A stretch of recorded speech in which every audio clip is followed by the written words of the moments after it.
कल bank Nifty की weekly expiry है, ठीक है। तो आज हम सबसे पहले देखते हैं वीकली चार्ट में मार्केट ने एक डोजी कैंडल बना के रखा हुआ है, ठीक है। तो देखिए हो सकता है कि ये अभी यहाँ तक टेस्ट करने आ सकता है, 53,350 तक का लेवल भी दिखा सकता है अगर ये टेस्ट करने आता है तो, ठीक है। यहाँ पे एक ऑर्डर ब्लॉक है, ठीक है। तो हो सकता है कि यहाँ तक ये टेस्ट करने आए कि यहाँ पे एक गैप भी बचा है, ठीक है। तो हो सकता है कि यहाँ तक ये टेस्ट करने और यहाँ से फिर एक बैंक बने और फिर एक नया हाई देखने को मिल सकता है, ठीक है। फिर मैं डेली चार्ट में बता देती हूँ आप लोग को कि डेली चार्ट पे क्या है, क्या सिनारियो बना हुआ है। तो देखिए डेली चार्ट में आज एक सिंगल रेड कैंडल बनी है, ठीक है। तो ये एक हम लोग कंफर्मेशन कैंडल भी मानेंगे या फिर एक रिवर्सल कैंडल भी मान सकते हैं, ठीक है। तो देखिए कल अगर ओपन होता है, ओपन होते ही हाई को ब्रेक करता है, 54,250 को ब्रेक करता है, ठीक है, 47 को ब्रेक करता है, तो फिर एक नया हाई देखने को मिल सकता है जो हम लोग को टारगेट दे सकता है 54,850 के आसपास, ठीक है। और अगर लो ब्रेक करता है यानी कि इसको ब्रेक करता है 53,922 को ब्रेक करता है, तो फिर ये हो सकता है कि यहाँ पे एक टेस्ट करने आ जाए 53,758 पे। अगर यहाँ पे भी नहीं रुकता है तो फिर यहाँ पे एक जो गैप बचा है ये गैप फिल करने ज़रूर आ सकता है, ठीक है। तो 53,366 तक का लेवल देखने को भी मिल सकता है हम लोग को अगर ये इस लो को भी ब्रेक करता है तो, ठीक है।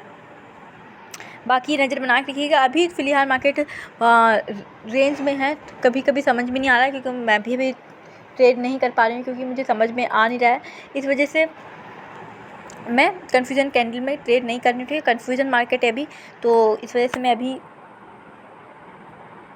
ये सब छोड़ कर रखी हूँ, ठीक है। बाकी का अगर मैंने बता दिया कि यहाँ पे अगर लो ब्रेक करते हैं तो फिर एक कल यहाँ पे एक सेलिंग देखने को मिल सकती है, ठीक है, अगर लो ब्रेक करता है तो। और अगर हाई ब्रेक करते हैं तो कल फिर हमें अप साइड की मूवमेंट देखने को मिल सकती है। फिर हम बता देते हैं 15 मिनट में कि 15 मिनट में क्या हो सकता है, ठीक है। तो देखिए 15 मिनट में आप लोग देख सकते हैं यहाँ पे एक डबल टॉप बना हुआ है, ठीक है। यहाँ पे सिंगल टॉप और ये डबल टॉप, ठीक है। यहाँ पे टॉप लगाकर ये सीधा नीचे आ गया था, तो देखिए डबल टॉप से तो हमें ये लगता है कि ये मार्केट अभी और नीचे आ सकता है।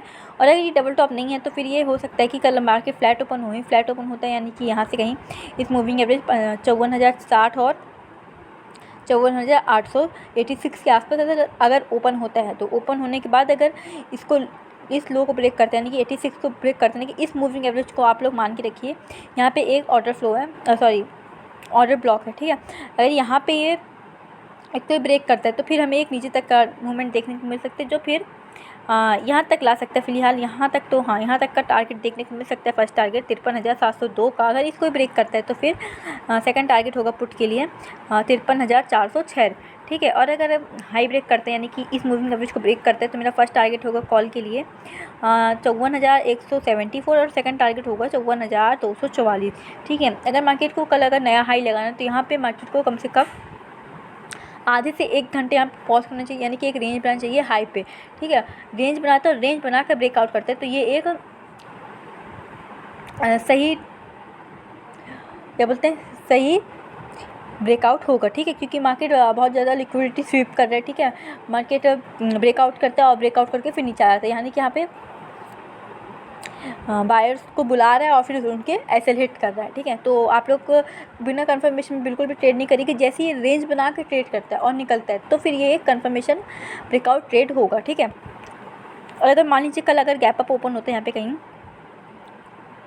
यानी कि 54,370 के आसपास, ठीक है, 370 के आसपास अगर ब्रेकआउट गैप अप ओपन होता है तो यहाँ पे मैं सिर्फ प्राइस एक्शन में ही ट्रेड करूँगी, सिर्फ प्राइस एक्शन फॉलो करूँगी, ठीक है।